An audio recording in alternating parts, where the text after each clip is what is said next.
Meus amados e meus queridos irmãos, nesta oportunidade nós saudamos a todos que estão nos assistindo através desta ferramenta de divulgação da Palavra de Deus. Este canal que tem o objetivo de trazer vídeos que venham ajudar aos alunos, a professores, a todos aqueles que amam a Escola Bíblica Dominical. É uma ferramenta que tem o objetivo de trazer levo espiritual para todas aquelas pessoas que sempre gostam de aprender da Palavra do Senhor. Nesta oportunidade, eu quero lhe convidar a acompanhar comigo o tema da nossa lição, que é a lição de número 2, o propósito do fruto do Espírito. Nesse trimestre nós estamos estudando aí as obras da carne, o fruto do Espírito, que é um trabalho realizado aí pela CPAD. O autor deste comentário do livro de apoio da revista, pastor Osiel Gomes, de Tirirical, Maranhão. Então ele é aí do nosso estado e nós louvamos a Deus pela vida desse grande homem de Deus, deste pastor que tem se dedicado nesta obra que é a obra de ensino. Ficamos alegres e muito contentes por saber que muitos irmãos, eles reservam um tempo para assistir os vídeos, para de uma certa forma aprender um pouco sobre aí o tema da lição que será ministrado ao domingo. Como já disse, estamos na segunda lição, que é o propósito do fruto do Espírito, lição de número 2. O textuário diz assim: produzi, pois, frutos dignos de arrependimento. Se encontra em Mateus capítulo 3, e o versículo 8. A verdade prática diz: somente através de uma vida espiritual frutífera o crente poderá glorificar a Deus. Somente através de uma vida espiritual frutífera o crente poderá glorificar a Deus. Então não existe uma outra forma de o crente glorificar a Deus, a não ser que ele tenha uma vida aí frutífera espiritualmente. Então, para nós glorificarmos a Deus na nossa vida cristã, no nosso cotidiano, nós precisamos ter aí frutos, nós precisamos aí ter uma vida espiritual frutífera. Os nossos frutos aí, eles precisam aparecer, pois nós somos árvores que somos regadas aí pelo Espírito de Deus. A nossa leitura bíblica em classe se encontra em Mateus capítulo 7, do versículo 13 até o versículo 20. E eu já quero mostrar para os irmãos os objetivos específicos dessa nossa lição. Primeiro é mostrar que uma vida controlada pelo Espírito requer de nós um viver santo e uma verdadeira comunhão com Deus. Então, requer de nós um viver santo, um viver separado, um viver exclusivo para Deus. E aí uma verdadeira comunhão. Não, no primeiro aqui objetivo, não está dando espaço para nós termos uma falsa comunhão, uma comunhão de aparência, mas tem que ser verdadeira, tem que ser autêntica, tem que ser algo que venha transformar a vida daqueles que estão nos observar. O segundo objetivo da nossa lição fala assim: saber que o Espírito Santo molda o nosso caráter para sermos como Cristo. Então, o grande responsável para moldar o nosso caráter é o Espírito Santo. É o Espírito Santo que gera essa transformação em nosso ser. Aquela pessoa que antes de ter Jesus, ele fazia coisa errada, agora que ele tem, o Espírito Santo moldou ele já não faz mais. Então é o Espírito Santo que nos ensina todos os dias como ter uma vida cristã frutífera. O terceiro objetivo específico fala apresentar o propósito do fruto e a necessidade de se ter uma vida produtiva. Apresentar o propósito do fruto e a necessidade de ter uma vida produtiva.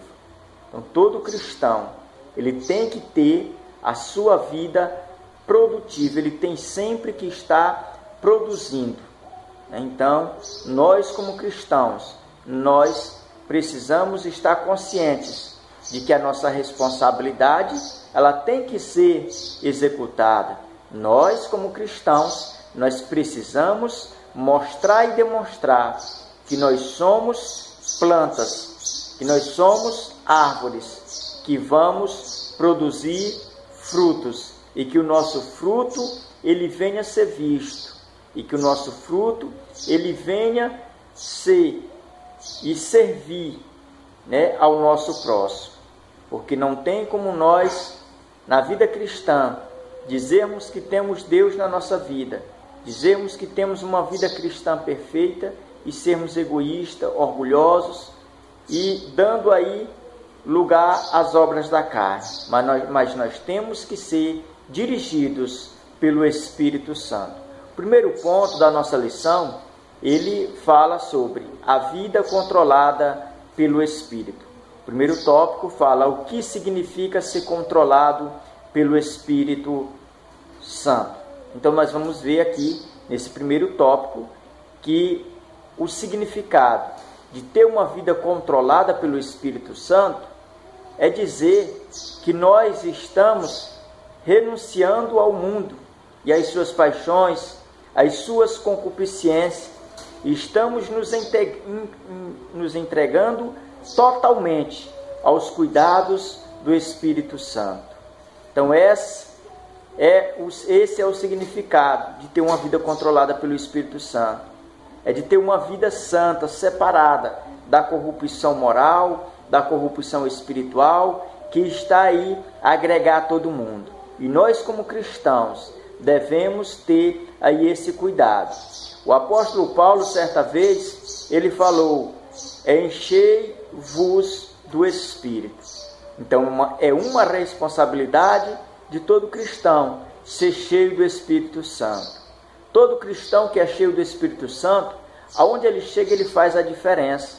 Aonde ele vai, ele deixa o seu rastro. Ele deixa ali as pegadas de um verdadeiro cristão, de um autêntico cristão.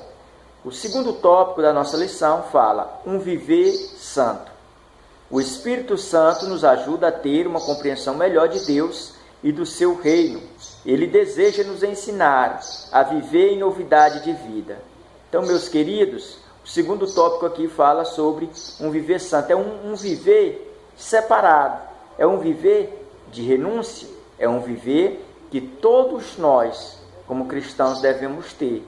Nós temos que ter essa separação. Hoje, quando nós olhamos para os cristãos da nossa era, nós percebemos que muitos deixam a desejar acerca da sua vida cristã. Você hoje em dia já não sabe mais quem é cristão e quem não é. É exatamente o que esse tópico 2 fala. É que essas pessoas, elas não têm um viver santo. Elas podem até professar que são cristãs, que vão à igreja, que são dizimistas, que são salvas, que são isso, que são aquilo. Mas a sua prática, o seu viver não é santo, não é um viver de separação, não é um viver que se entrega aí na sua totalidade para Deus. Se entrega 50%, 60%, outros 80%, outros até 99%. Mas para Deus tem que ser os 100%. E quando você se entrega para Deus 100%, você tem um viver diferente. Você tem um viver com o Espírito Santo transformado. O terceiro tópico do nosso primeiro ponto fala a verdadeira comunhão. Você deseja ter uma vida de comunhão com Deus? É uma pergunta que o comentarista faz. Então invista tempo no seu relacionamento com Ele. Oséias capítulo 6 e verso 3. Então é necessário que eu e você, que zelamos pela comunhão com Deus, nós precisamos investir nesse relacionamento, investir no tempo desse relacionamento. Nós precisamos ler a Bíblia Sagrada, nós precisamos tirar um período para nós estarmos nos consagrando, orando ao Senhor, falando com o Senhor a todo instante, a todo momento, para que esta comunhão, ela venha se afunilar, ela venha se fundir. Então, é responsabilidade de todo cristão ter esse relacionamento com Deus e sempre reservar o seu tempo para com Deus. Muitas pessoas alegam que são dizimistas, que tudo que ele ganha, ele tira o dízimo para o Senhor. Mas será se nós, como cristãos, estamos tirando o tempo, o dízimo do nosso tempo para Deus, para esse relacionamento que é aí vertical? Então nós devemos tomar cuidado e atentar para o que o comentarista está chamando a nossa atenção.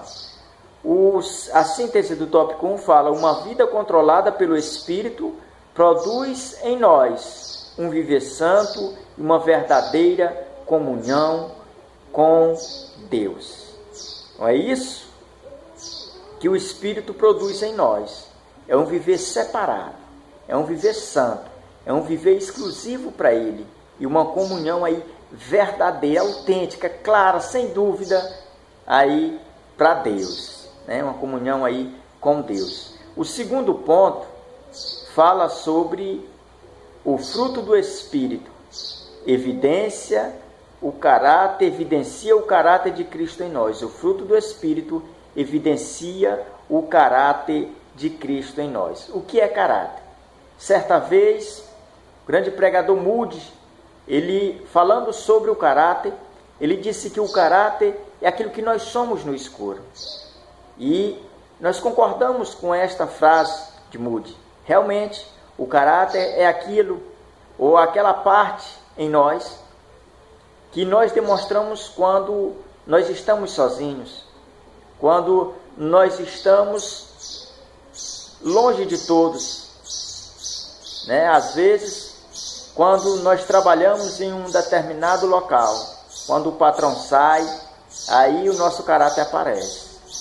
Aí é que nós demonstramos quem realmente nós somos. Então, o caráter, segundo o dicionário, é a qualidade inerente a um indivíduo, desde o nascimento, temperamento e índole. Então faz parte da vida cristã. Cada indivíduo tem um caráter. Então o caráter, para nós, o conceito mais aí que eu julgo como importante, que você pode levar para a sua classe, é que é aquilo que nós somos no escuro. É aquilo que nós somos quando ninguém está vendo, quando nós estamos sozinhos. Então o caráter é isso, é nosso temperamento, a nossa personalidade, é a nossa identidade. Que alguém nos julga e diz: não, aquele irmão ele não faz isso porque eu conheço o caráter dele. Quando alguém chega dizendo: olha, o irmão A fez isso, o irmão diz: não, ele não fez porque eu conheço. O caráter dele não permite fazê-lo. Então, meus queridos, nós precisamos ter uma identidade. O segundo tópico do segundo ponto fala o caráter gerado pelo Espírito Santo.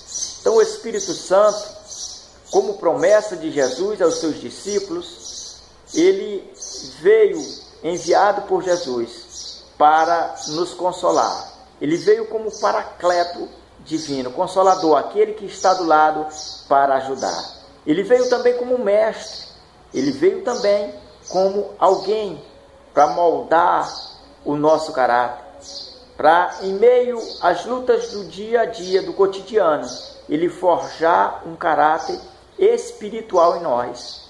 Então, o caráter que nós temos, nós devemos ao Espírito Santo. Quando você começa a entristecer o Espírito Santo, seu caráter ele já começa a demonstrar uma falha, uma tendência ao erro. Sabe por quê? Porque é o Espírito Santo que nos capacita, é o Espírito Santo que nos dá sabedoria. O Senhor Jesus afirmou que o Espírito Santo habita em nós. Ele em nós faz com que a nossa natureza adâmica seja destronada. O velho eu, a carne, né? Aí que no grego é conhecido como sarx. Vimos isso na primeira lição. Então, quando o Espírito Santo está no controle, toma as rédeas da nossa vida, toma aí o primeiro lugar, aí a carne já não tem mais espaço. Aí a carne já não tem como vencer. Vamos passar para o terceiro tópico, né, do segundo ponto, que diz um novo estilo de vida. Viver em novidade de vida não é fácil, pois o caminho que conduz a Jesus Cristo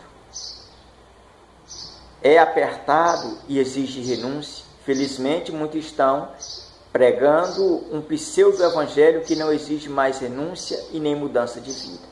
Essa é a matéria, é a pregação da teologia da prosperidade, dos neopentecostais, que faz uma propaganda imensa acerca do evangelho, e quando a pessoa está lá dentro, a pessoa vê que a realidade é diferente.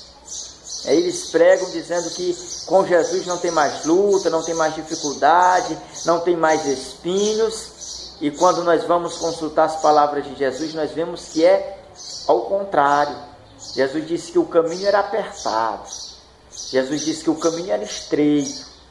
Jesus estava falando que haveria adversidades, tribulações, né? Não é tão fácil como eles pregam. Então, para viver com Jesus, requer de nós renúncia. Nós temos que renunciar a muita coisa para que nós venhamos a ter uma vida de comunhão com Deus, uma vida aí moldada pelo Espírito Santo de Deus. O alvo deles é destruir o rebanho do Senhor, é impedir que venhamos a alcançar prodígios. Imitando as obras de Cristo, porém seus frutos revelam que não pertencem a Jesus Cristo. Então nós vemos que as pessoas, os falsos mestres, eles mudam aí a roupagem deles.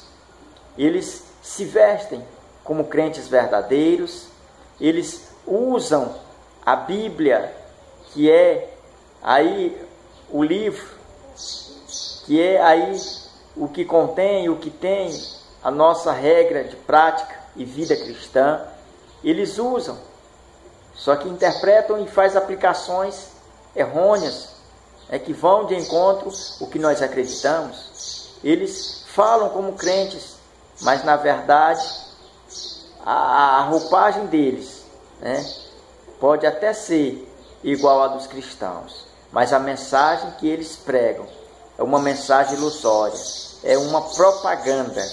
Então você observa que tudo que eles falam acerca do evangelho, desse pseudo-evangelho, do evangelho fácil, isso acaba atrapalhando muitos a andar no caminho verdadeiro. E quem é que não gosta de facilidade? Então muitas pessoas, os templos dessas pessoas que pregam são cheios por causa que o povo gosta de facilidade, gosta de estar onde é mais fácil. Então, meus queridos, o Espírito Santo, ele nos capacita para que nós estejamos à frente de nossas classes, de nossas famílias, dizendo a verdade. Porque na igreja nós temos que pregar a verdade. Doem quem doer, mais a verdade, ela tem que ser pregada. Ninguém pode viver embaixo da mentira para sempre, pode viver enganado. Então, quando a verdade chega, a mentira, ela sai. Ela não pode ficar aonde há o verdadeiro evangelho de Jesus Cristo, que é o evangelho que liberta, é o evangelho aí que deixa o homem habilitado ao céu. Segundo tópico aí, tem como síntese, é através de suas ações que o cristão evidencia o caráter de Cristo em sua vida. Vamos agora passar para o terceiro ponto, que diz assim: testemunhando as virtudes do reino de Deus. Propósito do fruto. Você não foi salvo para somente frequentar a igreja, mas para revelar Cristo ao mundo por intermédio de um viver santo, justo, em meio a uma sociedade. Então não pense que você aceitou Jesus, que você foi ser crente, que você foi justificado por Jesus só para caminhar para a igreja, para colocar a sua Bíblia, quem sabe embaixo do braço ou sobre o peito e caminhar todos os dias para o culto. Não, você foi chamado para algo muito mais além do que isso. Você foi chamado para testemunhar de Jesus. Você é um testemunho vivo do que Jesus faz na vida de um pecador. Então você não pode ficar retido dentro de 4 paredes. Você tem que andar testemunhando, dando frutos acerca da libertação que você teve, da transformação de vida que você alcançou, porque o Senhor fez isso na sua vida. O segundo tópico fala uma vida produtiva. O crente precisa ter uma vida espiritual frutífera para que não seja arrancado ou ceifado. Quando um galho é cortado e não é imediatamente enxestado ou replantado, seca e morre. Então, meus queridos, nós precisamos ter essa comunhão com a seiva, né? Nós, como galhos, nós devemos ter essa comunhão com o caule, para que nós não venhamos a morrer. Nós precisamos ter uma vida produtiva. Então, a única forma do cristão gerar frutos, produzir frutos, é quando ele tem um relacionamento estreito com Deus. É quando essa comunhão com Deus que ele tem, essa comunhão, ela é zelada, ela é preservada. Então nós precisamos sempre ter em mente que o que nós devemos agradar em primeira instância é o Espírito de Deus, porque Ele é a nossa alegria, porque Ele é aquele que nos ensina, Ele é aquele que nos transforma, Ele é aquele que nos dá sabedoria, nos dá conhecimento para alcançarmos as coisas espirituais, que são vindas aí de Deus. Porque todas as boas dádivas são vindas do Pai das luzes, em quem não há sombra e nem variação. Então nós precisamos entender que a verdadeira sabedoria, ela vem de Deus, ela vem do alto, e é o Espírito Santo que confirma esta verdade em nossa vida. O terceiro tópico, fala sobre o que fazer para manter a produtividade. O nosso comentarista, ele apresenta aqui alguns detalhes que nós podemos aí extrair lições para que a nossa produtividade cristã, ela venha a ser acrescentada, ela venha a ser aí aumentada. Diz o texto assim: um bom agricultor se preocupa com o plantio, com o cultivo e com a produção do fruto. Para que a lavoura tenha um bom desenvolvimento, o agricultor, ele precisa adubar a terra, regar as sementes e retirar as ervas daninhas. Então nós observamos que o agricultor, ele tem um certo cuidado com as plantas, para que ela haja sempre aí a produtividade, para que ela venha produzir aí de uma forma ininterrupta. Ele precisa ter esse cuidado, ele precisa adubar a terra, ele precisa arar a terra, ele precisa arrancar as ervas ali daninhas que vêm ali, tirar, quem sabe, o oxigênio, tirar a água que é para aquelas plantas que o agricultor ele cultiva. Então, meus queridos, da mesma forma Deus aqui, ele é representado como um agricultor. Ele tem esse cuidado para conosco.